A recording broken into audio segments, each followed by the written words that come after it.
Welcome back to the 76ers Insiders podcast, joined today by Tyrese Maxey ahead of Year 5. Tyrese, thank you as always for taking the time. What was that? Year 5, that sounds ridiculous. Why does it sound so crazy? I don't know. It just seemed like time flying. Time flies when you're having fun, I guess, right? Well, I was thinking about it this morning. Do you remember our first interview that we ever did? On Zoom? It was on Zoom, the morning Zoom. after you got drafted. Yeah, via Zoom. And you were so excited and so delightful. Right. That's not to say that you're not now excited and delightful, but how have you changed as a person from honestly the person that I met that morning on Zoom to like the fully grown all-star sitting here today? I think essentially the same person because like I'm still smile every day. I'm still happy to be here. I'm still every single time I walk into the facility, I feel like a dream come true. Mm-hmm. So it's like I'm still that same person. I just feel like I have a lot more experience, I've seen a lot of different things. I've been through a lot of different things, and I just like ready to take a next step in this organization and my leadership role. So, Joel Embiid doesn't let a lot of people get close to him, but he took you in from sort of day one, right? So from your perspective, now having built a friendship, a partnership, who is Joel Embiid from where you're sitting? Yeah, Joel Embiid was somebody who's extremely passionate about everything that he does, not just basketball, but he's passionate about being, a great husband. He's passionate about being a great father. He's passionate about being a great person. So everything he does to do it at the best of his ability. Mm-hmm. So even in a friendship, he wants to be the best friend that he could possibly be to myself and then whoever else he's friends with, then the best teammate. And I think I've seen him grow a lot as far as just when I first got here, he didn't talk as much. He kind of just stayed to himself, went out there, played basketball, and went home. But now it seems like he's doing a lot more team events. He's there. He's trying to put on for his team and be there for his teammates. So it's been great. And we appreciate him and his dedication and how bad he wants to win. And it's going to take all of us. It's definitely going to take him. Since we last spoke, you've had some opportunities to run with new teammate Paul George. What's he like on your side? Yeah, it's great to have him on our side. You know what I mean? Like someone with that type of skill and that type of passion for the game. He brings a lot of different things to this team. He can play defense. He can shoot the ball. He can create for himself, create for others. And he's been around for a long time. And he's hungry because he wants to win a championship. So that's something that we also need as well. Tyrese, you had a big offseason, and that's because House of Dragons came back. Facts. What did you think? I think House of Dragons was great. A lot of people were kind of... Yeah, actually, Tyrese called me a casual because I wasn't a huge fan of the finale. So, for the people, tell me why I'm wrong. Well, I felt that way because you look online, everybody's upset because it's not extreme action or 4 or 5 people dying and 5 dragons dying. Like, that's what they wanted to see, but because of, House of Dragons, the actual storyline, because I actually, read a little bit of the books because I didn't know, I knew about it, but I didn't really know about, the Dance of the Dragon. So because I read it, they're going off the book. So, I mean, they can't just, skip steps, not trying to skip too many steps, you know what I mean? They're trying to set it up, and I think it's going to be a big Season 3 because of it. The entire Season 2 was giving us, backstories and the setup version of, of House of Dragons. So I think they're into a big Season 3. Kind of bold of you to call me a casual, though. Well, yeah, because you're just like the other people on X. You're just going, oh, man, I'm so sad because nobody died and they didn't do this and that. But it just felt like we were building to a lot, right? To me, that was a great penultimate episode. Right. It didn't have to be the finale. Well, they only get, 8? I can't remember how many episodes it is, but I feel like the entire season was building. It was Sure. You know what I mean? The entire season was building. They had a couple episodes where it was a supreme action, but the entire season was kind of just giving story arcs and character arcs, and then they were trying to show what the Season 3 would be about. Well, it's a good thing we only have to wait 3 to 7 years for Season 3 then. Yeah, I know. It's kind of crazy. Tyrese, another reason that you had a huge offseason was your new contract, and something that stood out, I think, to a lot of people. Within a couple weeks of signing that contract, you pledged a $1 million commitment to the city of Philadelphia and organizations in Philadelphia.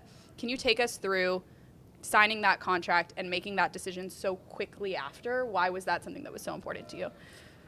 Yeah, I was blessed to sign the contract and try to be a part of this organization for a little bit longer, of course, and it's been great. I think this organization really took me in from day one, and I was blessed. I thank God every single day that I was able to get drafted here. And I feel like Philadelphia is my second home now, and it's been great. I feel like I've adapted to the people here. We have a connection, and I have no complaints about that whatsoever. So I thank God for that. And then, the pledge was more just like I always say, my grandmother wanted me to give back, and I feel like that's something that I can do now, like at a higher level, especially because of the blessings that I've received. So, since I received blessings, I want to give back and bless other people as well. So I think it's going to be a great deal. I've been talking with my team a lot about how we're going to go about that, and I just got off the phone with my mom maybe like 2 days ago. She was extremely excited about a couple new opportunities that we have in that aspect. What do you hope that your young fans observe about the way tons of children dream about being drafted into the NBA and being able to appreciate the blessing that you say you appreciate every morning, and they watch you on the court and they're taken by your personality, right? But in being so intentional with your off-court initiatives, what do you hope that those kids can learn from you?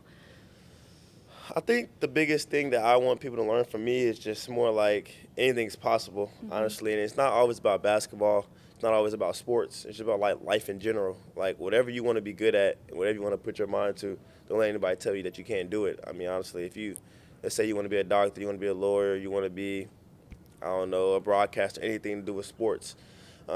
You put your mind to that, you get 1% better every single day, and you find a way to work at it and get better at it every single day. Like, if I'm just talking about basketball, some days I don't work out on the court. The days that I don't work out on the court, I have to find a way to get better at it. If I watch something, maybe if I watch some old film myself, maybe if I watch some new highlights of a guy like Kyrie or Jalen Brunson or somebody like that, and try to take bits and pieces from their game, I think that's, one way how I would get 1% better, you know what I'm saying, if I'm not on the court. So you got to find ways to do that, and that's what I want younger people to know, and that's what I want them to take from myself. What do you think about the idea that the way that you watched Kyrie, those kids are watching you? They're pulling up your YouTube highlights and going into their driveway and trying to be like you. Right, yeah, it's kind of crazy. Like I was saying, I feel kind of old. I mean, I don't know. It's really getting interesting because like high school kids are saying that they want to play like me, and I'm like, you're not their age anymore. Yeah, I know. I'm literally older than them. Like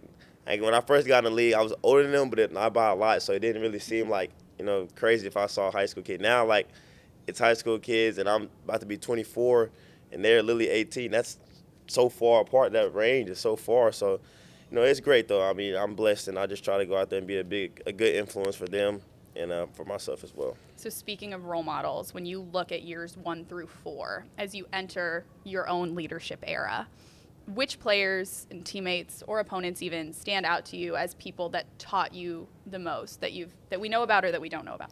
Right. I feel like a lot of guys, I mean, I go down a long list of people. Please. I mean, I had great vets starting from like Danny Green and Seth Curry, who didn't talk to me for the first 3/4 of the season, probably. To be fair, he's a quieter guy. No, it's fine. That's what I'm saying. But then he came back next year, and we were, like, really close. You know what I'm saying? And now we text each other now to this day. So Seth Curry. I had Mike Scott, who I think about all the time, like, just, like, check up on him, and I watch his stories and stuff on Instagram. Who else can I say out there? Tobias Harris, huge vet. Sorry to see him go, but I know he'll blossom in Detroit, and I still talk to him a lot, very often. James, like I go down a list of that, and then just people that I haven't played with. I think Drew Holiday is somebody who really helped me. He probably helped me more than he knows, honestly. Like just a few times playing against him, having to find ways to get stronger and get better and work on my game.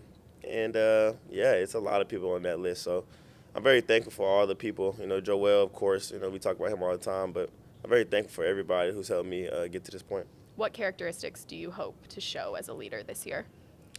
I think the biggest thing that I want to show is like I am very locked in on winning. Like I know people will see that I like winning, and that's I like winning more than I hate losing more than I like winning.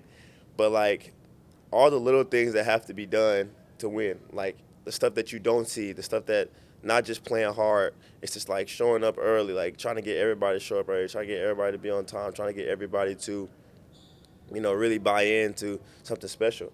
And when you're in this, I feel like when I'm in this role, I've been on this team, I think the second longest now. That's correct. Yeah, yep. The second longest. So it's like, I know how things go here. I feel like I've been talking to people, showing people where to go, and it's kind of crazy. Like I was talking to Paul maybe 2 days ago, and it's like I'm telling him like where stuff is, and I'm telling him how stuff goes and how, like, we do things here, and it's like, wow, I'm getting old, and it's just funny. You, among other people, took Ricky Council on a vacation this summer. Right. Tell me about what it's been like to start reaping the rewards of your hard work and sharing it with people you care about. Yeah, I mean, Ricky Council, I think since day one, is somebody who I tried to just, like, I mean, I know I'm young too, but, like, kind of take under my wing as far as, like, just trying to help him. You know what I mean? I see a lot of, like, he's really good, honestly, in my opinion. So it's like, and he works really hard. So we have those two things in common, the work ethic part of it. And he's a funny guy. He's just a good kid. I mean, we're good kids, you know what I mean? So it's like, and I always tell him, like, as long as he's working hard, then he can always hang out with me. We work out in the gym, and then, I just wanted to go give him a little debrief. He worked hard all summer, did a lot of things that the coaches asked him to. And I was like, man, we go to Cabo for a couple of days and have a little fun. And that man wore socks on the boat. He did. Can you? I didn't even pay attention to it, wait, honestly. Because people wanted to know, what was the context? Was that like the beginning of the boat ride, the end of the boat ride? Was the ground really hot? Ooh, that was like, dang, that's a good question, actually. That was probably because like. I'm trying to let you protect him. No, like, that was. There's got to be a reason. That was like 10, 15 minutes in. I'm not gonna lie, that was like 10, 15 minutes into the boat ride. I think we had just got to like seeing some rocks, and like my whole thing was like, man, I don't want to be jet ski. I don't want to do none of that. I just want to sit on this boat. My uncle was there with me. I was like I don't want to do no participation. I just want to sit here and do nothing and just look around and see what everything is. And he came from the back messing with me, and then like some people were like, let's take a picture of y'all. So we took a picture, and then when I seen the picture, he had socks on the boat. Then I started realizing like he didn't take his socks off the whole time. Like I didn't even think about that. But so the ground of the boat never got wet, or it did, and he kept the socks on, because that's worse. I don't think it got wet though. I don't think the ground on the boat got wet. Okay. I mean, like we didn't hit any waves to where the water got onto the boat, but still, just like I don't know. Like it's funny because I remember us getting on the boat and they were saying like, "All right, leave your socks and your shoes right here." So like all normal and he people. He said, "No, I'm keeping." He didn't say nothing. He just kept his socks on. And I didn't think about it, but gotta love Ricky, man. And that's just who he is. So Ricky earned some fun based on his hard work. You talk about your parents' hard work a ton. Right. And I know that this phase in your career, your mom was able to retire, your dad was able to retire, and I know they still work with you now. But what have you been able to share with them as a result of your success? Yeah, they got a house before I did in Dallas, so that's good for them. But yeah, I'm happy, man. They're happy. They're building their dream home right now. They got the land and all that, so they're getting that done. They call me every day with different sketches and different modules and all that. However that stuff works. So they're happy, and that makes me happy. I feel like they're living their dream life, and they're able to provide for my little sister and my nieces and all of them. And they try to take my dog away, my new dog that I have, so that would be, I guess that's okay. Tell us about him. New dog. No, new dog. Her. I'm yeah. sorry. Ari. Her name's Ari. Same breed as my son Apollo. They get along pretty well. I've only had her for like a week and a half, so I'm probably going to post a picture of her probably today, maybe tomorrow. I don't know yet. That'll be before this comes out, so you can break your own news there. Yeah. Tyrese, we started talking about your first year as a 76er. We will end there as well. What do you remember about your rookie debut? I remember like three things about my rookie debut. One is I think as soon as I got in the game, somebody passed me the ball and I stepped out of bounds. Ooh. And it's like, it's funny because as a rookie, like they talk about that all the time. Like, don't push your feet back. Always keep your feet, square because you're going to step out of bounds. I'm like, man, I'm not going to step out of bounds. First thing I did was step out of bounds. I was like, well, okay, that's one turnover. And then I just remember like playing against Ish Smith. They talked about that all the time. Like, listen, he's going to sneak drive. I'm like, man, I'm not worried about Ish Smith. Ish Smith comes right in again, crosses me over, and sneak drives me, and I foul him. I'm like, okay, great. But then after that, like, I remember I got, like, a couple buckets in a row, and it was like, man, I can really do something in the NBA. Like, I felt confident. And to be able to go out there and play in the NBA with no fans, it was kind of crazy. But to actually compete with guys who are the best in the world and to go out there and be, somewhat successful, it was great, and it gave me confidence for the rest of my career, I think. So the brain teaser is you remember Ish Smith. So you remember that you were playing against the Wizards. The Wizards. Do you remember who your starting lineup was and who their starting lineup was? I definitely don't remember their starting lineup. I know I remember ours. Okay. We had, I think, Seth Curry, Ben Simmons, Joel, Tobias, and Danny Green. That is correct. They had Russell Westbrook, Bradley Beal. Okay.